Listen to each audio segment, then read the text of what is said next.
Do you feel like routine is killing the romance in your marriage? Wake up, take care of the children, rush to work, solve the day's problems, have dinner, and, before you know it, you've barely exchanged a real look with the person who shares your life with you. If this sounds familiar to you, take a deep breath and stay with me, because today we're going to talk about something that no one told you, but that could change everything: how to rekindle the spark in your relationship, even with bills, children, deadlines, and that tiredness that seems to have no end. And look, I'm not here to give a ready-made speech, no. I'm here to remind you that it is possible to have romance even in the midst of chaos. If you've ever found yourself thinking, is this normal, or where did that butterflies in your stomach at the beginning go? You are not alone. A lot of people feel this, but few people talk about it. And that's precisely why this video exists. Because we need to talk about real love, the one that continues after happily ever after, but that sometimes hides behind everyday tasks. Today, I'm going to show you, step by step, how to bring back that sparkle in your eyes, with simple strategies, sincere conversations, and practical attitudes that fit into your routine. It's not about flowers every day or expensive trips. It's about connection, presence, and intention. And before we dive into all this, comment below, when was the last time you did something different? Together. An unexpected walk, a candlelit dinner at home, or just that moment of silly laughter that no one understands. I'm curious to know what has rekindled the flame out there, or what's missing. Let's build this space together, because love only survives when we decide to take care of it. And today, I'm here to show you exactly how to make that happen. I want to tell you a real story, with names changed, of course, but it could very well be yours, or any of us. Fernanda and Raphael had been together for more than 8 years. When they started, it was that movie love, silly messages during the day, surprises on the weekend, series marathons on the couch with popcorn, and a kiss on the forehead. Over time came the apartment, the first child, joint accounts, divided tasks, not always fairly, and endless meetings at work. And then, without realizing it, the two began to live in automatic mode. They woke up, exchanged a hasty good morning. She took care of the lunchbox, while he answered emails on his cell phone. At night, they barely exchanged 3 sentences before falling into bed exhausted. There were no fights, no betrayals, no major crises. But there was also no longer that sparkle in the eyes, that desire to surprise, to listen to others carefully. One day, during a conversation with a friend, Fernanda realized that she couldn't remember when was the last time she had a real laugh with Raphael. This scared her, because she still loved him. I just didn't know how else to demonstrate it. And the most painful, he was also feeling exactly the same way, but thought it was normal. This is where one of the biggest emotional traps in life as a couple comes in, thinking that just because everything is working, everything is fine. Routine is not in itself the villain of the story. In fact, it can be a great ally when used conscientiously. The problem begins when we stop using routine as a connection tool and start living within it as if it were an invisible prison. In the case of Fernanda and Raphael, what hurt was not the busy schedule but the lack of intention. They didn't stop loving each other. They just forgot to show it to each other. Routine can be the setting where love grows, strengthens, takes root, but it can also be the stage for disconnection if there is no presence, affection, and daily choice. And maybe you're there now, living with someone every day but feeling more distant than ever. Not because of a lack of love, but because of an excess of distractions.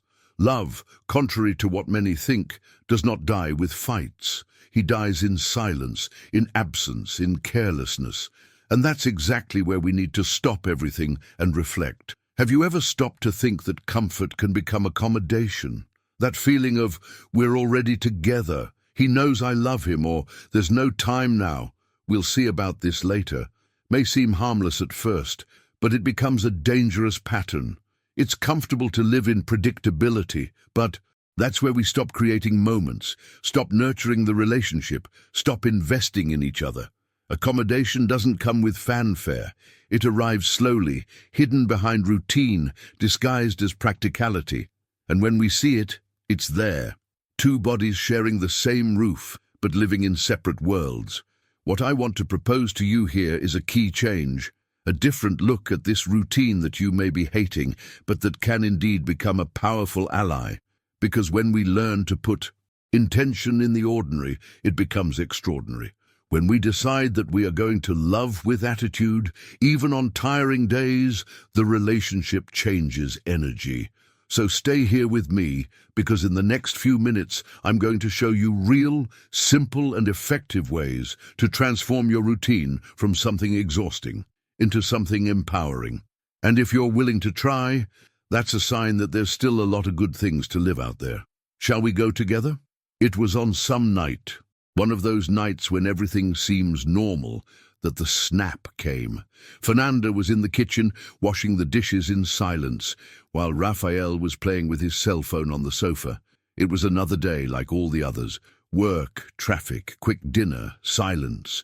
But at that moment, something inside her overflowed. She turned to him and said in a low, almost shy voice, "I miss us, even though we live together." And that sentence, simple, direct, but so full of pain, hit Raphael like a punch in the chest. He froze, because there in that confession was everything they could no longer express in the rush of their routine. It was the lack of looking, the absence of touch, the disappearance of leisurely conversations. It was love asking for help. And it wasn't a fight, nor a betrayal, nor a crisis that woke them up. It was the longing for something that still existed, but was buried beneath layers of tiredness, distraction, and automatic habits. It was at that moment that he understood that love doesn't disappear at once. It gradually dies when we stop watering. But it was also there that he realized there was still time, that love was there. It just needed to be awakened. The great turning point, in fact, begins at this point of awareness. Because when we understand that love cannot sustain itself, that it requires daily choice, everything begins to change. Raphael could have ignored it or reacted with indifference, but he looked into her eyes, took her hand, and said, "Shall we meet again?" And it may sound cliché, but it was in this small gesture that everything began to rebuild itself. They didn't change their entire lives overnight. They didn't resign, nor did they travel to save the marriage. But they started to change the way they looked at each other. They started giving a long kiss before leaving the house, sending silly messages in the middle of the day, setting aside 15 minutes a night just to talk, without cell phones, without distractions. And you may be thinking, but that's not enough. And I tell you with all the certainty in the world, it's exactly that little that saves relationships. Love lives in the details, in simple gestures, in choosing to pay attention even when tired, in the tight hug that says, "I'm here." Small attitudes, when done with intention, have the power to rekindle what seemed extinguished. And that's why I need to remind you now, you don't have to wait for your marriage to hit rock bottom to change.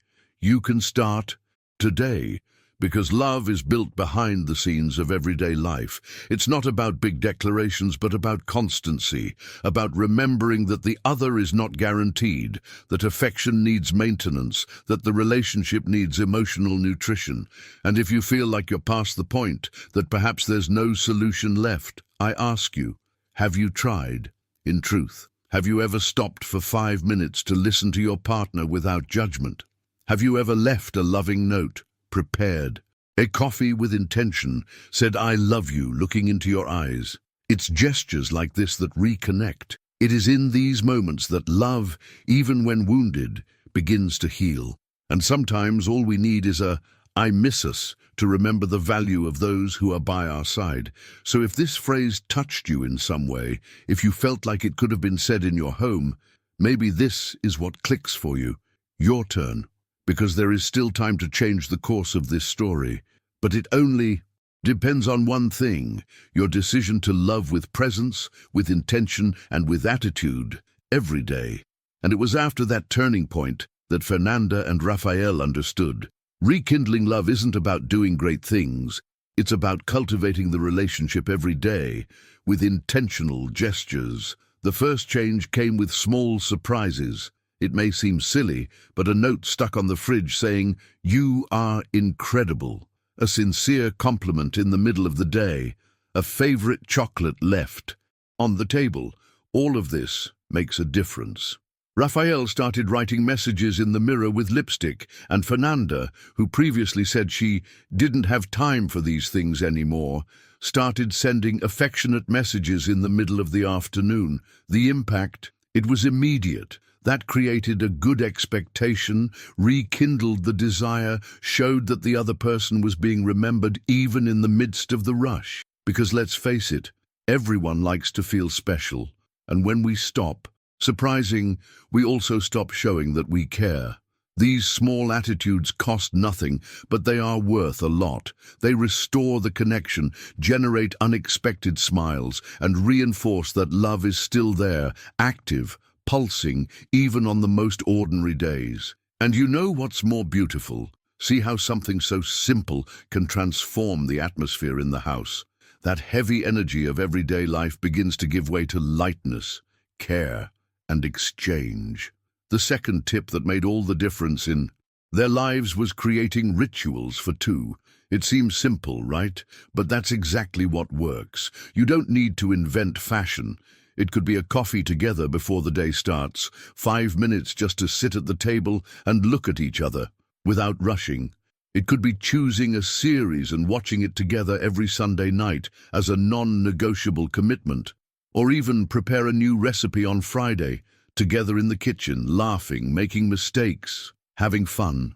The secret of rituals lies in constancy and symbolism. They mark emotional territory in the middle of the routine.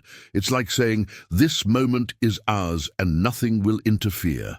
Raphael and Fernanda, for example, established homemade pizza Saturday. Every week, without exception, they buy the ingredients, put on some music and cook together. And no, it's not about the pizza. It's about shared time, free conversation, touch, laughter. Rituals generate belonging, create memories and strengthen bonds. They are like anchors amid the chaos of the week. And when the couple knows that, regardless of everything, they will have that moment reserved, the relationship gains emotional structure. It's comforting, it's effective, it's powerful. The third tip, which seems obvious but is one of the most difficult to apply nowadays, is to have moments of total presence. And here, I'll be direct. Cell phone out of range, television off, no multitasking. Total presence means looking people in the eye, listening carefully, being there, really. Fernanda said that in the beginning, this was a huge challenge for her. The habit of having her cell phone in her hand all the time meant that she was physically with Raphael, but emotionally elsewhere. When they decided to institute screen-free night, it was strange at first, but little by little, it became a sanctuary of intimacy. They talked more, laughed more, touched more, because when we are present, the connection happens naturally, and what seemed banal became sacred. A simple dinner turns into a profound moment. A walk around the block becomes an opportunity for honest conversation. And that's what love needs: attention, dedication, listening.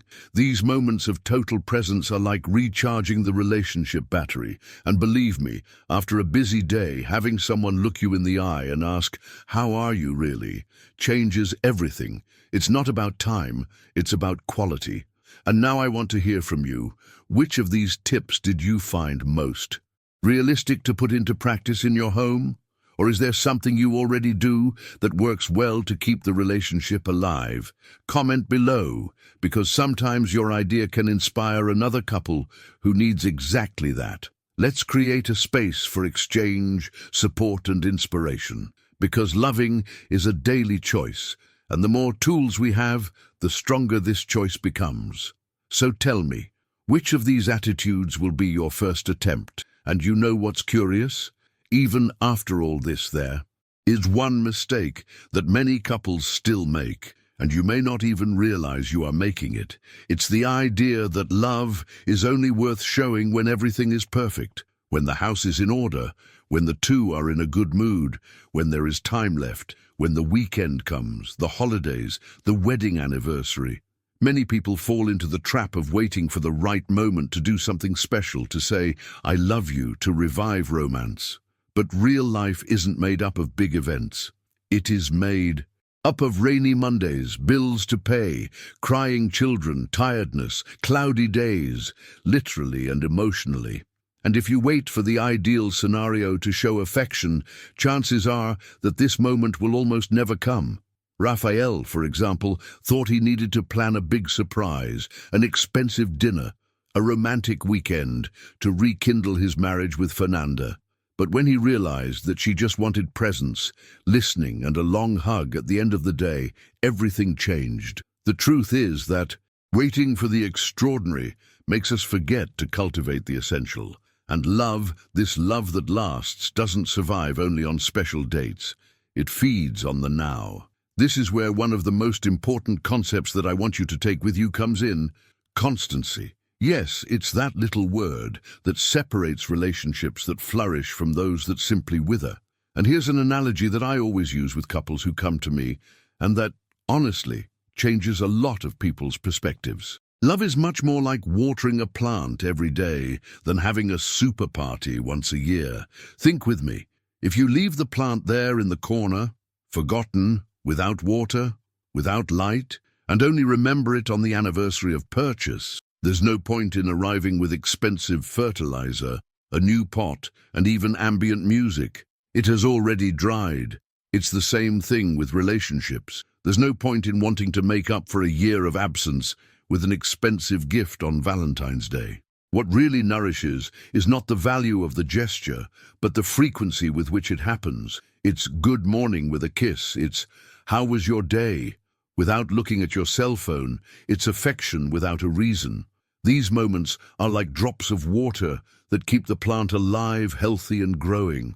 Constancy in small things creates emotional security, generates bonding, and makes love a safe place to return to, not a special occasion to visit every now and then. And perhaps the biggest problem is exactly this. We were taught to associate love with intensity, euphoria, the ups and downs of soap operas and films. But mature love, the love that builds, is made of calm. It is made of conscious choices, of presence, of partnership, of routine with intention. Of course, special moments are important, trips, celebrations, gifts, but they are like fireworks, beautiful, striking, but fleeting. What really sustains love are the foundations of everyday life. And when they both understand this, everything changes. Raphael and Fernanda didn't stop celebrating special dates, but they understood that the real celebration is being able to be happy with each other even on difficult Mondays. It's knowing that every day is a chance to take care. So, if you're waiting for that right time to rekindle your relationship, let me tell you something. The right time is now, because the longer you postpone care, the more distant the other person becomes. And sometimes, when we realize it, it's already too late. So look at your relationship with new eyes today and ask yourself, what can I do today, even if it's small, to replenish the love we've built? Because in the end, it is these daily drops that form the ocean of true connection. Now take a deep breath and imagine yourself in a while, but really imagine. You wake up on a random Saturday, look to the side, and feel that peace in your chest. It's not that all the problems have disappeared, nor that the routine has ceased to exist, but there is something different. There's a more present look, there's affection in the touch, there's laughter at breakfast.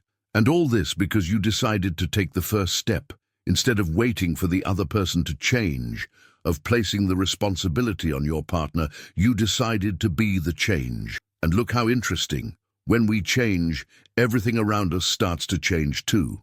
Because love is contagious.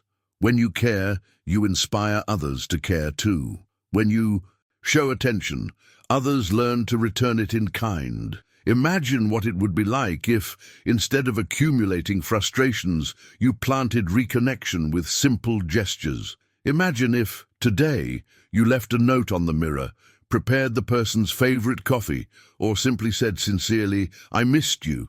It doesn't have to be perfect. It doesn't have to be grand. It needs to be true. And this truth, when driven by intention and constancy, has a power that transforms any relationship.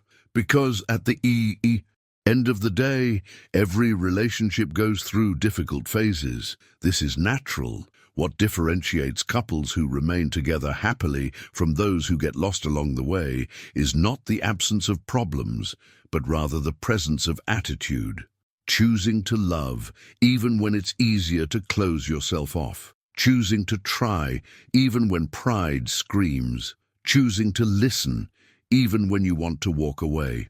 These choices shape the kind of story you will tell years from now.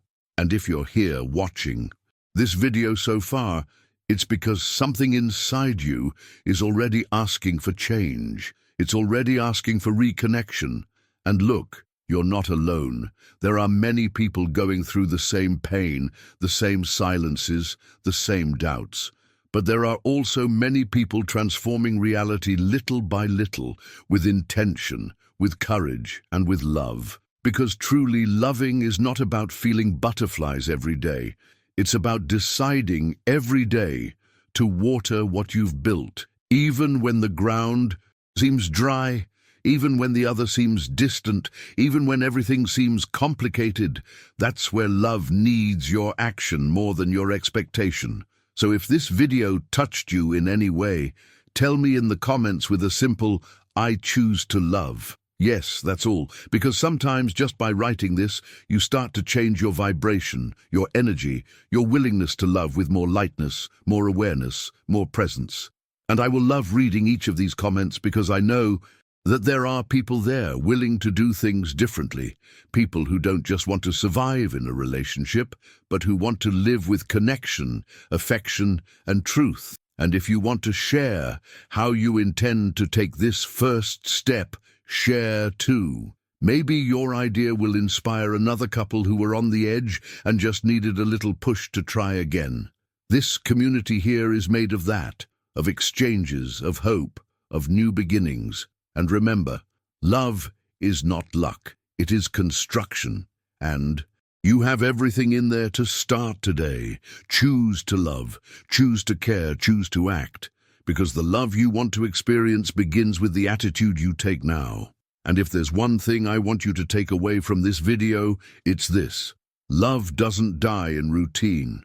He doesn't get lost because the days stayed the same, or because schedules got tighter, or because the children took center stage in the house. Love dies in neglect, in the silence not broken, in the affection not given, in the word unspoken, in the presence exchanged for distraction. That's when the flame starts to go out little by little, almost without us noticing. But the good news is that rekindling that flame is in your hands, and it doesn't require magic, it requires intention. Routine, when lived with affection and purpose, can be a powerful ally in building a solid, light and loving relationship. Everything we've said so far, from recognizing mistakes, small daily attitudes, to inviting emotional action, was to remind you that it is possible to love with more presence, with more truth, and with more constancy. And that love, when cared for, flourishes, even on difficult days, even in the midst of chaos. So if this content made sense to you, if it touched your heart, if it reminded you of something or someone special, subscribe here to the channel and activate the bell, because there's a lot more to come.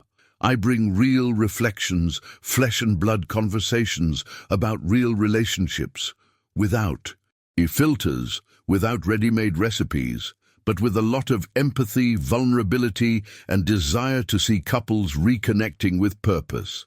And of course, if you want to help me spread this message, send this video to someone who needs to hear this today. Because sometimes one word arrives at the right time and changes everything.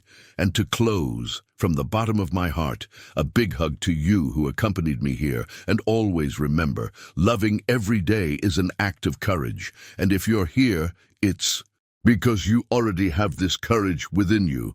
Until the next video.